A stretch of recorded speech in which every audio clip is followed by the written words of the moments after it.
ত্রিস্তর পঞ্চায়েত 2024-এর নির্বাচন শেষ হওয়ার পর আজ সকালে গণনা শুরু হয়েছে। বেশ কয়েকটি জায়গা থেকে ফলাফল আংশিক বেরিয়েছে। সেদিক থেকে শাসক বিজেপি এগিয়ে থাকার তথ্য দিয়েছে বিভিন্ন গণনা কেন্দ্র থেকে সংশ্লিষ্ট আধিকারিকরা। তবে বেশ কয়েকটি জায়গায় জয়ের ধারা বজায় রেখেছেন পুরনো প্রার্থীরা কিংবা পুরনো রাজনৈতিক দলের যারা প্রার্থী ছিলেন তারা, তাদের উত্তরাধিকারী যারা রয়েছেন তারা। তার পাশাপাশি খয়েরপুর সহ বেশ কয়েকটি জায়গায় শাসক দল অর্থাৎ বিজেপির প্রার্থীদের জয়ের খবর দিয়েছেন সংশ্লিষ্ট আধিকারিকরা। একই সঙ্গে যুবরাজনগর থেকে জয়ের বার্তা দিয়েছেন সিপিএম প্রার্থী। সেদিক থেকে আমরা রাজ্যের একাধিক জায়গার দৃশ্য আমরা আপনাদের কাছে তুলে ধরছি। যে দৃশ্য দেখছেন সেটা হচ্ছে কল্যাণপুর গণনা কেন্দ্রে। সেখানে বিধায়ক রঞ্জিত দেববর্মার প্রবেশ নিয়ে বিতর্কের সৃষ্টি হয়েছে। তিনি কিভাবে ভেতরে ঢুকলেন, অনুমতি ছাড়াই সেখানে ভেতরে ঢুকেছেন, কোনো অনুমতি পাস ছিল না বলে দাবি করেছেন একটি মহল। সেদিক থেকে সেখানে যেমন অভিযোগ রয়েছে, পাল্টা অভিযোগ কিংবা বক্তব্য রয়েছে সেখানে পাল্টা অভিযোগ কিংবা বক্তব্য রয়েছে রঞ্জিত দেববর্মার। তিনিও অভিযোগ করেছেন যে তার সেখানে কাউন্টিং এজেন্ট যারা রয়েছেন তাদেরকে নাকি ঘাড় ধাক্কা দিয়ে বের করে দেওয়া হয়েছে, এই অভিযোগ করেছেন রঞ্জিত বাবু। এক কথায় বলা যায় অভিযোগ পাল্টা অভিযোগ শুরু হয়ে গেছে সকাল থেকেই, এবং একাধিক জায়গায় সেই অভিযোগকে কেন্দ্র করে সংশ্লিষ্ট মহল থেকে যে বক্তব্যগুলো উঠে এসছে সেই বক্তব্যের অংশবিশেষ অবশ্যই আমরা আপনাদের কাছে তুলে ধরার চেষ্টা করব। আপনারা খানিকটা দৃশ্য দেখছেন এবং যে দৃশ্য নিয়ে সেখানে মূলত বিতর্ক কিংবা অভিযোগ, পাল্টা অভিযোগ।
রঞ্জিত বাবু, যে ঘটনার সাক্ষী আপনি, যে বক্তব্য আপনার রয়েছে একবার যদি বিস্তৃত বলেন।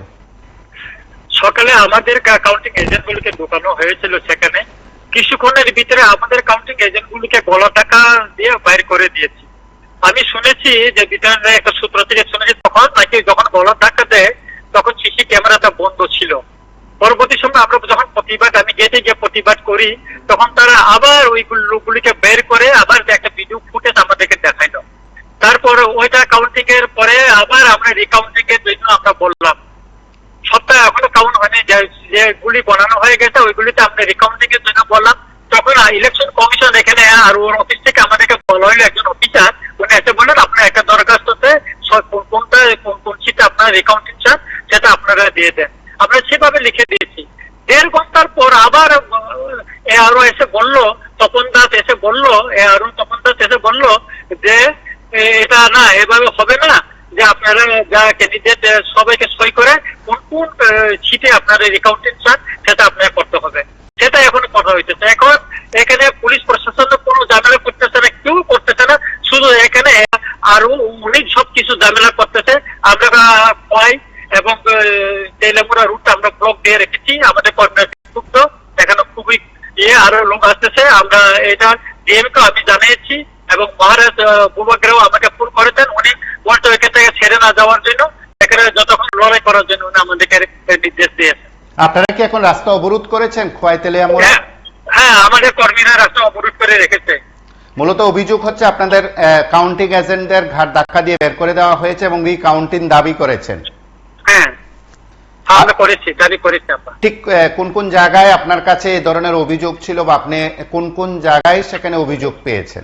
এখন আমাদের পশ্চিম ব্যারাকপুরে 1 নম্বর, এখানে ভোটের ডিফারেন্স হলো আপনার 2টা, আরেকটা জায়গাতে ড্র, আরেকটা জায়গাতে 8টা ভোট, এরকম আর কি, যেটা ওয়ার্ড নম্বরটা আমি এখন আমার সামনে নাই বলতে পারছি না। ওয়ার্ড নম্বর থেকে শীট নাম্বার 1-এর 1 নম্বর ওয়ার্ডের, শীট নাম্বার 2-এর 2 নম্বর, শীট নাম্বার 3-এর 2 নম্বরটা, ওই জায়গাটা আমরা রিকাউন্টিং চাচ্ছি আর কি।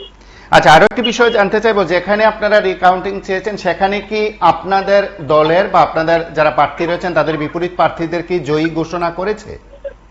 না, এখনো একটা সিটও এখনো ঘোষণা করেনি, একটা সিটও ঘোষণা করেনি। আমরা রিকাউন্টিং পেয়েছি, দেখা যাক কি হয়। অবশ্যই অসংখ্য ধন্যবাদ আপনাকে। এবং আমরা কথা বললাম রঞ্জিত দেববর্মার সঙ্গে, তিনি তার বক্তব্য উপস্থাপন করেছেন। আমরা সেদিক থেকে রাজ্যের একাধিক জায়গার বিষয়গুলো আপনাদের কাছে তুলে ধরার চেষ্টা করছি। আপনারা অবশ্যই দেখতে থাকবেন PB24। রাজ্যের একাধিক জায়গার বিষয় নিয়ে সেখানে মূলত বক্তব্য, একাধিক জায়গার কথাগুলো আমরা আপনাদের কাছে তুলে ধরার চেষ্টা করছি। রাজ্যের বিভিন্ন জায়গা থেকে নানা অভিযোগ আসতে শুরু করেছে এবং ধীরে ধীরে ফলাফল প্রকাশের যে বিষয় সেটা একেবারে পরিষ্কার হতে চলেছে। কয়েকটি জায়গা থেকে শাসক বিজেপি প্রার্থীরা জয়ী হয়েছেন। সংশ্লিষ্ট রিটার্নিং অফিসার এবং সংশ্লিষ্ট যারা নির্বাচনের কাজে যুক্ত আধিকারিকরা আছেন সেদিক থেকে তাদের জয় ঘোষণা করেছেন।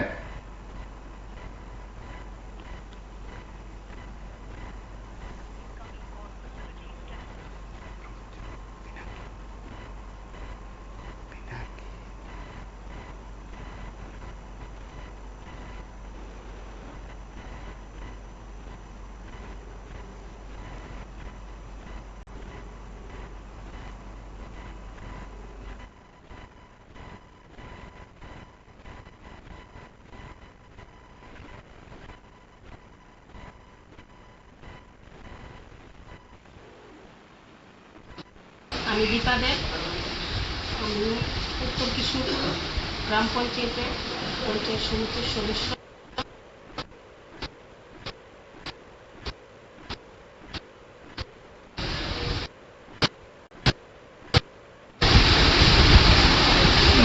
আমি 1300 দল ভোটে প্রযুক্ত হয়েছি এবং কংগ্রেস পেয়েছে 477 ভোট আর লিড করেছে 833 ভোট। তো পার্টটা তো একটু যে আমার গণদেবতারা ভোট দিয়ে যুক্ত করেছে, আগামী দিন তাদের সঙ্গে কাজ করব একত্রভাবে এবং তাদেরকে সঙ্গে নিয়ে চলব।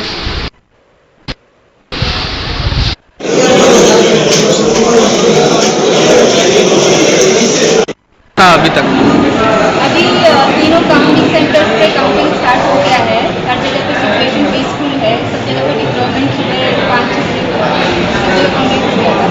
तो सारे ऑफिसर्स हम लोग मिलकर हैं, अभी डिप्लॉयमेंट की कोई सिचुएशन আজকে গণনা আমাদের 20টা টেবিল আছে এবং আরও টেবিল নিয়ে 21টা টেবিল। আমরা সকাল 8টা থেকে অবজারভার্স আরও এখানে প্রেজেন্ট আছে। আমরা সকাল 8টা থেকে স্টার্ট করেছি। প্রথমে পোস্টাল ব্যালট স্টার্ট হয়েছে, তারপর সাইমালটেনিয়াসলি বাকি বক্সগুলো, ব্যালট বক্সগুলো কাউন্টিং স্টার্ট হয়েছে। আপনার এই গৌরনগর ব্লকের অধীনে কতটা গ্রাম পঞ্চায়েত রয়েছে? আমাদের গৌরনগর ব্লকের অধীনে 20টা গ্রাম পঞ্চায়েত রয়েছে। 20টা গ্রাম পঞ্চায়েতের 114খানা কনস্টিটিউয়েন্সি এবং 206খানা সিট, পঞ্চায়েত সমিতির 13খানা সিট এবং জেলা পরিষদের 4খানা সিট। এইগুলিতেই সবগুলিতেই কন্টেস্ট হচ্ছিল এবং আজকে এগুলিরই গণনা চলছে। মোটামুটি ধরেন নিরাপত্তা বাহিনী নিয়ে কি বলবেন? এডিকুয়েট সিকিউরিটি ফোর্সেস ডিপ্লয় করা আছে। জায়গার দৃশ্য আপনাদের কাছে সরাসরি তুলে ধরার চেষ্টা করছি। আপনারা সঙ্গে থাকুন, দেখতে থাকুন PB24।